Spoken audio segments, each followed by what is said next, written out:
Assalamualaikum warahmatullahi wabarakatuh. Baik, pada kesempatan ini untuk pertemuan kelima pada mata kuliah Kalkulus Perubah Banyak untuk mahasiswa matematika semester 3 FTK UIN STS Jambi. Pada pertemuan kelima ini diharapkan mahasiswa mampu memahami cara menentukan turunan parsial atau definisi turunan parsial juga. Turunan parsial itu misalnya Z sama dengan fx, y adalah fungsi dua variabel yang terdefinisi di sekitar titik x, y. Maka turunan parsial dari f, jadi dari fungsi ini, terhadap x adalah turunan z atau fx, y ya sama saja, terhadap x di mana hanya variabel x-nya saja yang diasumsikan berubah dan y-nya tetap konstan. Nah, nanti sebaliknya ya. Kalau dia diturunkan terhadap y, maka hanya y yang dianggap yang diturunkan, x-nya konstan. Jadi notasinya seperti ini, turunan parsial z atau sama dengan fx, y terhadap x, penulisan turunan parsial ini ditulis seperti ini, do per do xz sama dengan do per do x fx, y, ini sama notasi ini ya, jadi boleh ditulis salah satunya saja. Jadi ini sama saja, karena z sama dengan fx, y, jadi nanti disesuaikan saja. Atau bisa juga ditulis fx, x, y. Nah, ini artinya turunan parsial terhadap x.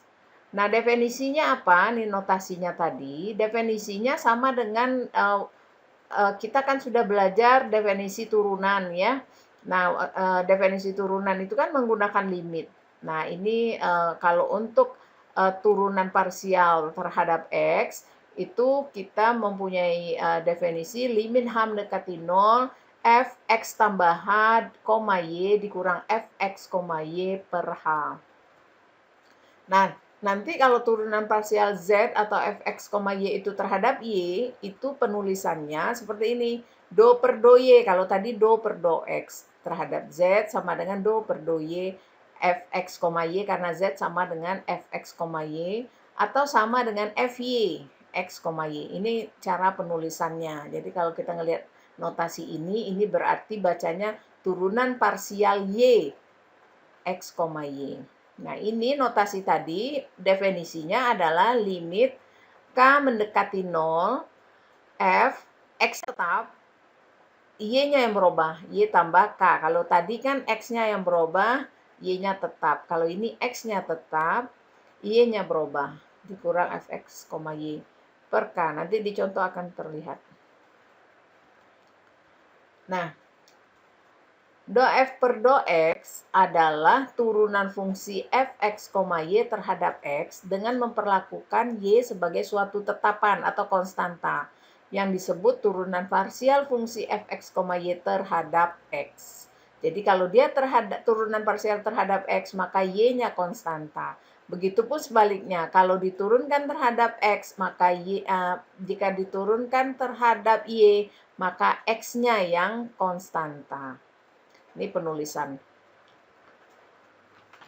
Lalu aturannya untuk mencari turunan parsial z sama dengan fx, y. Untuk mencari turunan parsial terhadap x, anggaplah y sebagai konstanta dan turunkan fx, y terhadap x saja. Begitu juga untuk mencari turunan parsial terhadap y, maka yang dianggap konstanta adalah x-nya. Dan turunkan fx, y terhadap y. Contoh, misalnya ada fungsi z atau fungsi g, x, y. Jadi z-nya sama dengan g, x, y. Adalah x kuadrat tambah y kuadrat.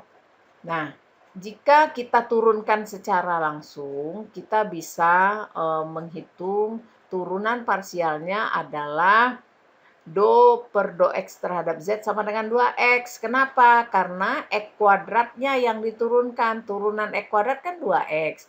Y kuadrat ini dianggap sebagai konstanta. Ingat, turunan sebuah konstanta adalah 0. Nah, jika nanti diminta diturunkan menggunakan definisi, maka harus menggunakan limit ini kalau diminta menurunkannya secara definisi. Nah, bagaimana cara menurunkan secara definisi? Kita buat do per do x g x, y, karena soalnya g x, y sama dengan tadi definisinya limit. Karena diturunkan terhadap x, maka limitnya h mendekati 0. Rumusnya adalah g X tambah H, X-nya yang berubah, koma Y, kurang GX, Y per H. Nah, cara mensubstitusinya, perhatikan, di sini kan GX, Y. Kalau GX tambah H, Y, artinya si X-nya ini ditambahin H dulu. Berarti X yang ini ditambahin H dulu, baru dikuadratin. Ini, ditambah Y kuadrat dikurang gx, y. Gx, y kan ini, x kuadrat tambah y kuadrat, berarti ini ya. Per h. Oke, cara menghitungnya bagaimana? Ya, x tambah h dikuadratin. Kuadrat dari x tambah h adalah x kuadrat tambah 2hx ditambah h kuadrat ditambah y kuadrat dikurang x kuadrat tambah y kuadrat. Artinya y kuadrat dikurang y kuadrat kan habis. Di sini tadi ada x kuadrat dikurang x kuadrat kan habis. Maka yang tinggal adalah 2hx ditambah h kuadrat. Ini ya, per h. Ini ada h, ada h, ada h. Maka yang tinggal adalah 2x tambah h yang di sini kan cuma 1 tinggal. Nih. Karena hanya mendekati 0, ganti hanya dengan 0 sehingga jawabannya 2x. Perhatikan, menurunkan secara definisi hasilnya juga 2x, harus sama. Contoh, tentukan turunan parsial dari fungsi berikut. Fungsinya fungsi z, fx, y. X kuadrat tambah y kuadrat ditambah xy dikurang 5. Yang ditanya turunan parsial x, diganti angkanya bukan x, y tapi 2,1. Turunan parsial terhadap y 2,1. Tentukan turunan parsial terhadap x dan turunan parsial terhadap y. Nah, kalau terhadap x ya, kita lihat. Ini kan x kuadrat, ini y kuadrat. Nah, menurunkannya itu, x kuadrat diturunkan, hasilnya kan 2x. Y kuadrat ini dianggap sebagai konstanta, anggap sebuah angka begitu loh.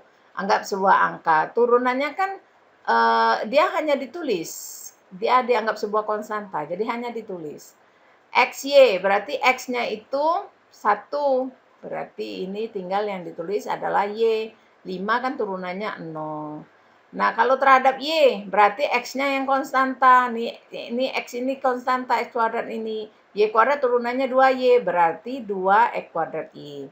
Ditambah Y-nya diturunkan, X-nya konstanta. Tinggal X, 5-nya 0.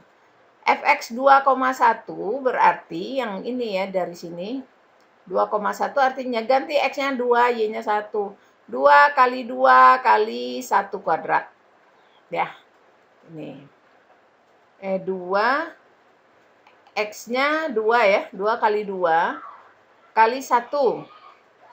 Oh, ditambah 1 lagi nih. Sorry. Ditambah 1 ya. Jadi ini tadi salah ini. Jadi ini nanti diperbaiki lagi. Berarti 2 kali 2. Ini kan X-nya kan 2 ya, Y-nya 1. 2 kali 2 kali 1 kuadrat ditambah 1. Ya. Lalu kalau yang ini 2 kali 2 kuadrat kali 1 ditambah 2. Oke ya. Nanti diperbaiki catatannya. Nah, lalu ini contoh yang kedua. Akar 1 kurang X kuadrat kurang Y kuadrat. Kalau yang ini nanti akan saya buatkan video khusus. Nah, ini soal latihannya nanti dikerjakan setelah kuliah kita selesai nanti pada pertemuan kelima. Saya akan tambahkan video untuk menyelesaikan soal-soal yang ada di PowerPoint ini. Soal latihan ini dibuat setelah mencatat PowerPoint ini.